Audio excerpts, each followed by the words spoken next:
दोस्तों, संभोग हमारे जीवन की अहम कड़ी है। सदियों से इसके बारे में इस जीवन को सुखमय बनाने के लिए नए नए खुलासे और रोचक जानकारियों की खोज होती रही है। आमतौर पर संभोग को आनंदमयी बनाने के लिए लोग कुछ नियमों में बंधकर संभोग किया करते थे, जिनसे उन्हें इसका आनंद तो मिलता ही था और शारीरिक क्लेश से भी बचे रहते थे।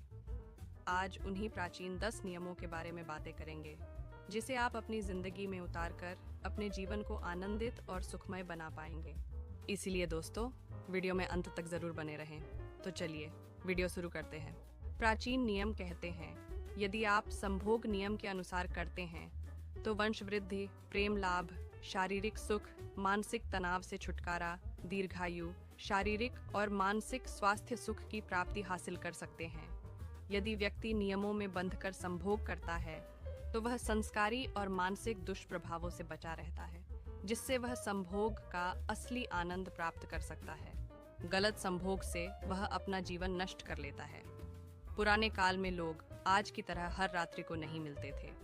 उनका संभोग सिर्फ संतान प्राप्ति के उद्देश्य के लिए होता था। शुभ दिन और शुभ मुहूर्त के संभोग से वे मन चाहे योग्य संतान अर्थात पुत्र और पुत्री अपने हिसाब से प्राप्त कर लेते थे।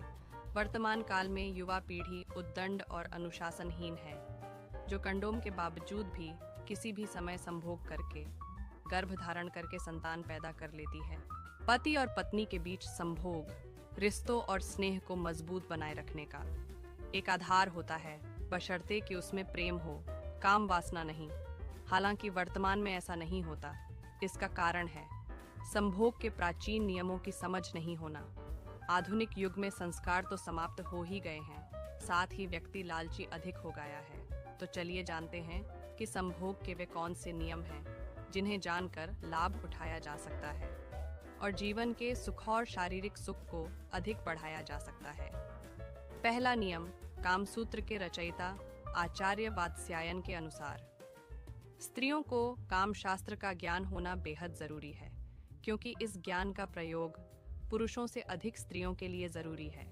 हालांकि दोनों को ही इसका भरपूर ज्ञान होना जरूरी है, तभी अच्छे सुख की प्राप्ति होती है। वात्स्यायन के अनुसार स्त्री को विवाह से पहले पिता से और विवाह के पश्चात पति की अनुमति से काम की शिक्षा लेनी चाहिए। वात्स्यायन का मत है कि स्त्रियों को बिस्तर पर गणिका की तरह व्यवहार करना चाहिए।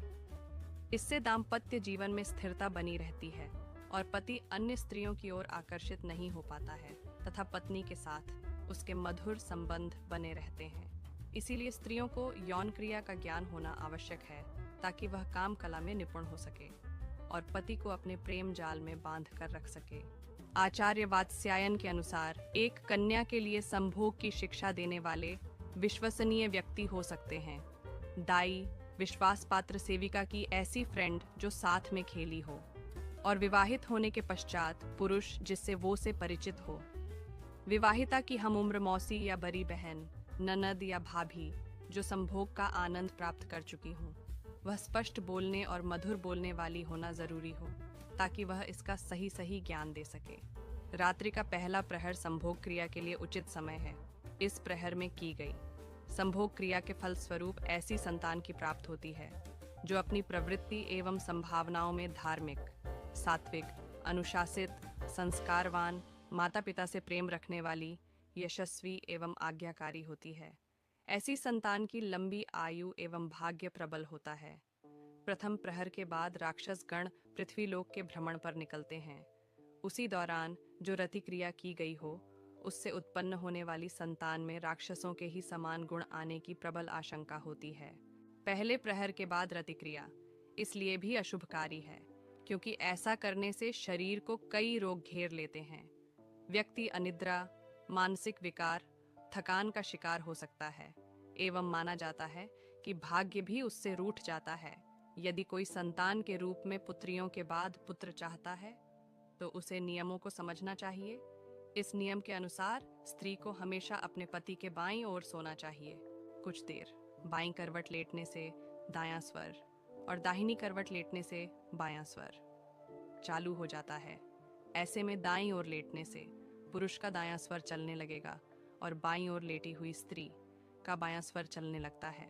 जब ऐसा होने लगे तब संभोग करना चाहिए। इस स्थिति में न गर्भ धारण हो जाता है तो पुत्र ही प्राप्त होता है। छठा नियम, आयुर्वेद के अनुसार स्त्री के मासिक धर्म के दौरान अथवा किसी रोग संक्रमण होने पर संभोग नहीं करना चाहिए।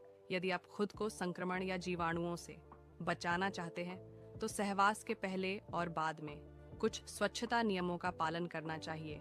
जननांगों पर किसी भी तरह का घाव या दाने हो तो सहवास न करें।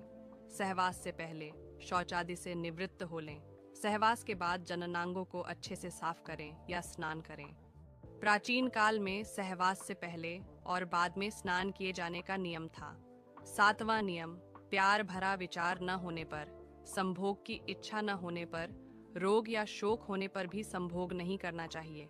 इसका मतलब यह है कि यदि आपकी पत्नी या पति की इच्छा नहीं है, किसी दिन व्यवहार मित्रवत नहीं है, किसी कारण मन उदास है, तो ऐसी स्थिति में यह कार्य नहीं करना चाहिए। यदि मन में या घर में किसी भी प्रकार का शोक हो तब भी संभोग नहीं करना चाहिए। मन की अच्छी स्थिति हो तभी करना चाहिए। आठवां नियम, पवित्र माने जाने वाले वृक्षों के नीचे, सार्वजनिक स्थानों, चौराहों, उद्यान, श्मशान घाट, वध स्थल, चिकित्सालय, औषधालय, मंदिर, गुरु और अध्यापक के निवास स्थान में सेक्स करने की मनाही है। यदि कोई व्यक्ति ऐसा करता है तो उसको इसका परिणाम भी भुगतना ही होता है।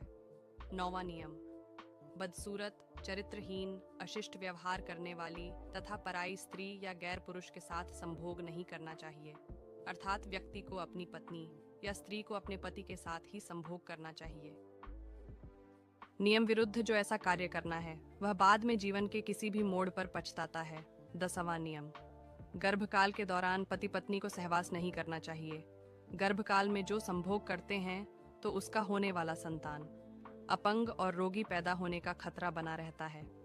हालांकि कुछ शास्त्रों के अनुसार 2 या 3 माह तक सहवास किए जाने का उल्लेख मिलता है, लेकिन गर्भ ठहरने के बाद सहवास नहीं किया जाए तो ही उचित है।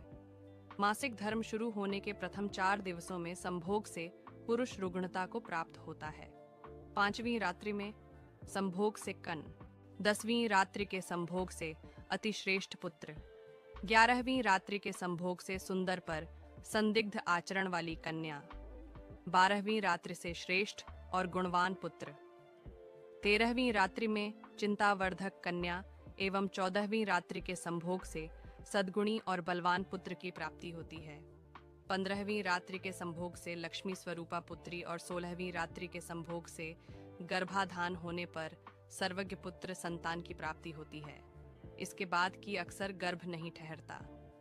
दोस्तों, प्राचीन नियम को समझकर आप शारीरिक संबंध बनाते हैं तो इससे अनेकों लाभ मिलने के साथ साथ आप अपने जीवन में मनचाहा आनंद प्राप्त कर सकते हैं। वीडियो की जानकारी पसंद आई हो तो वीडियो को लाइक और चैनल पर नए आए हो तो चैनल को सब्सक्राइब जरूर करें।